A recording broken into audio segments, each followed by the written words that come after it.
Iran basically told Donald Trump and his envoys Witkoff and Kushner off in plain language. If you missed the news the day before, Donald Trump, after 2 days of mutual shelling between the US and Iran, claimed that the Iranians supposedly requested urgent negotiations.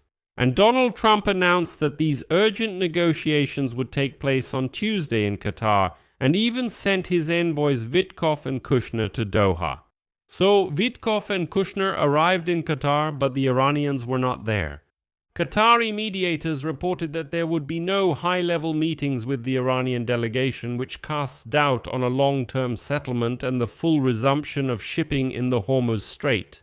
But Iranian officials directly stated that they actually had not planned any negotiations with the Americans, so in reality, they did not send anyone from Tehran to Qatar for these seemingly urgent negotiations. And to get out of the humiliating situation, Washington stated that Witkoff and Kushner actually arrived to conduct technical negotiations, but not with the Iranians, rather with Qatari mediators about future negotiations with Iran. But that's not all. All the details of this whole situation are in this episode. It's definitely worth hearing. I'm Pechiy. Let's discuss this topic. But before we start, I ask you to subscribe to the channel, like this episode, and leave any comment under this video. And subscribe to my Telegram channel Pechiy News. The link to it is in the description of this video. So, to understand the whole situation, I'll tell the entire story in chronological order. It all started not with the United States of America, but with Iran. This is very important. Iran attacked a cargo ship near Oman as early as Thursday. This triggered retaliatory strikes by the US and counterstrikes by Iran on American military bases in Kuwait and Bahrain. The United States of America responded harshly. On Friday, the US military struck drone warehouses, coastal radars, and missile infrastructure in southern Iran, including the area of the Strait of Hormuz and Qeshm Island. They called it a strong response to the attack on a merchant ship on Thursday. Iran struck again, hitting Kuwait and Bahrain in response to this US attack. It seems to me that this could now trigger a rather dangerous cycle. And then suddenly Donald Trump issued a threat, quote, "There may come a time when we can no longer be reasonable and will be forced to finish the job we started so successfully by military means. If that happens, the Islamic Republic of Iran will no longer exist." In response to this statement by Trump, the Islamic Revolutionary Guard Corps, Iran's Revolutionary Guard, it announced that due to the violation of the ceasefire, all diplomatic processes will be completely halted and American bases in the region, quote, "will experience hell in the coming days." So by Saturday evening and by Sunday morning, the situation was clear. The ceasefire is falling apart, both sides are threatening each other with destruction, and diplomacy is basically declared dead. And the Iranians are saying we're going to pull out of these negotiations altogether. Suddenly, on Monday morning, Donald Trump announces that the United States of America will hold an urgent meeting with the Iranians in the capital of Qatar, Doha, on Tuesday. Next is a quote from Trump. "Iran requested a meeting. It will take place tomorrow in Doha." Then there were Donald Trump's boasts that Iran is losing, that the US has already won, that Tehran was now begging him to stop these attacks and agree to negotiations in Qatar, and so on and so on. I'll give just one quote that Trump voiced on Monday evening, when his envoys Witkoff and Kushner were already flying to Qatar for a meeting supposedly with the Iranians. Moreover, on Monday evening, Trump even managed to say that the Iranian representatives had also already left for Qatar, and that, in general, things were going well. Quote, "The meeting in Doha may be important or it may not be. We'll see. But we are winning. We are winning militarily. I would say that this is almost a military victory already. And actually, it's all very simple. It's about the denuclearization of Iran. We don't want them to have nuclear weapons and they won't have them. They agreed to this. No offense." And then that very Tuesday arrives.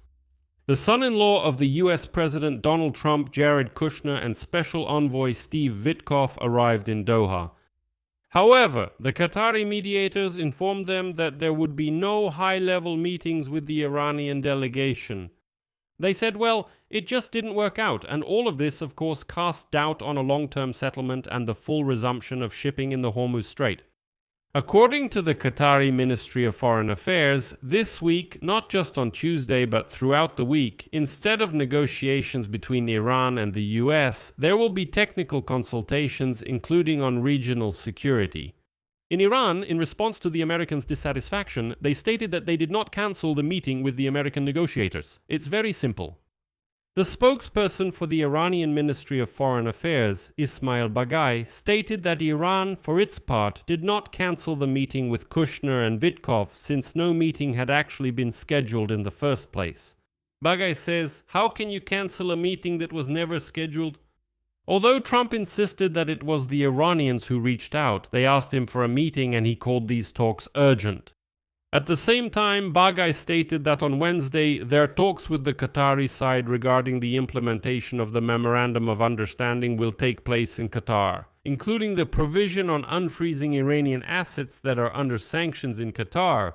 So, Baghai says, we have our own talks with the Qataris there, and what about these Americans who came? Well, they came, so what? What can you do?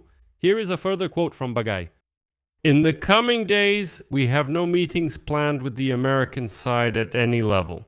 We didn't have any plans to meet with the American side at any level in the coming days, so there was nothing to cancel. From the beginning, Mr. Gharibabadi announced this, and I also stated this clearly yesterday.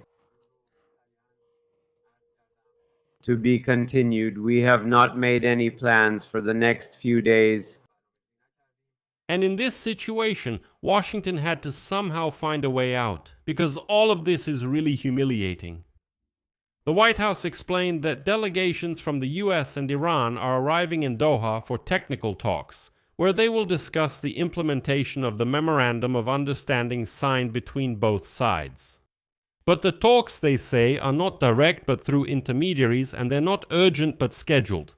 These talks are different from those that took place earlier this month in Switzerland, where high-ranking Iranian and American delegations did meet face-to-face behind closed doors.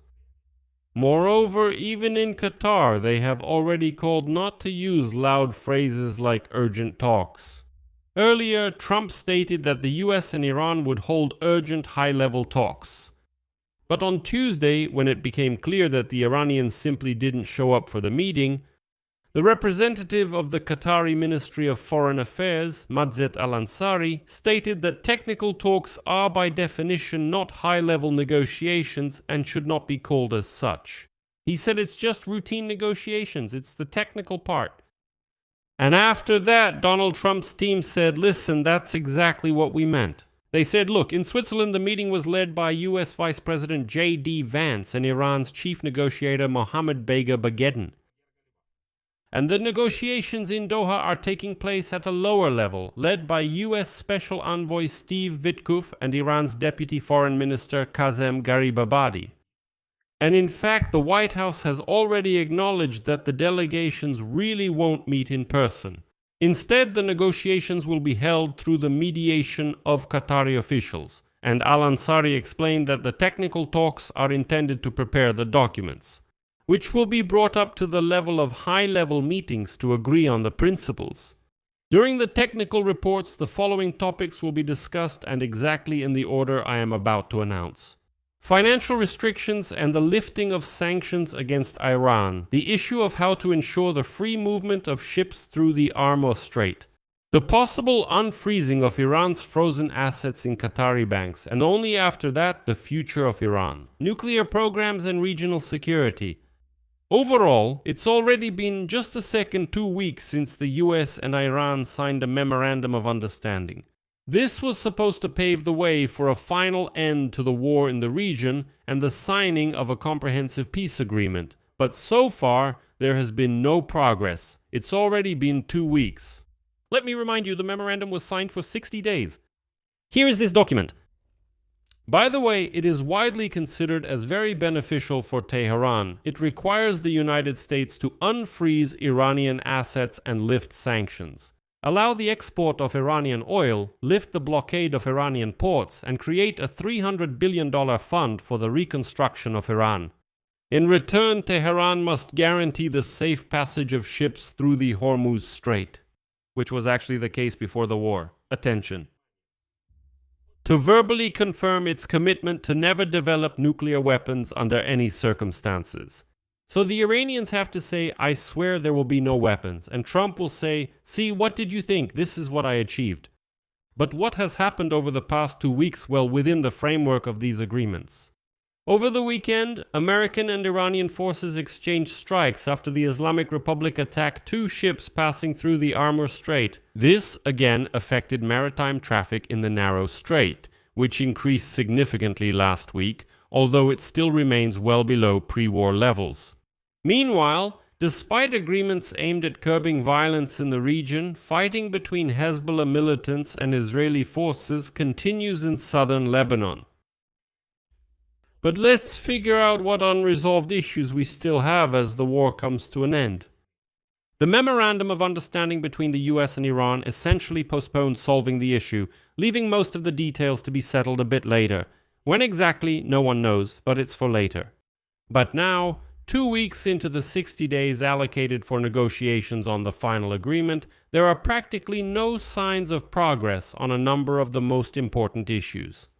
One of the points in the Memorandum of Understanding actually creates a potentially dead-end situation.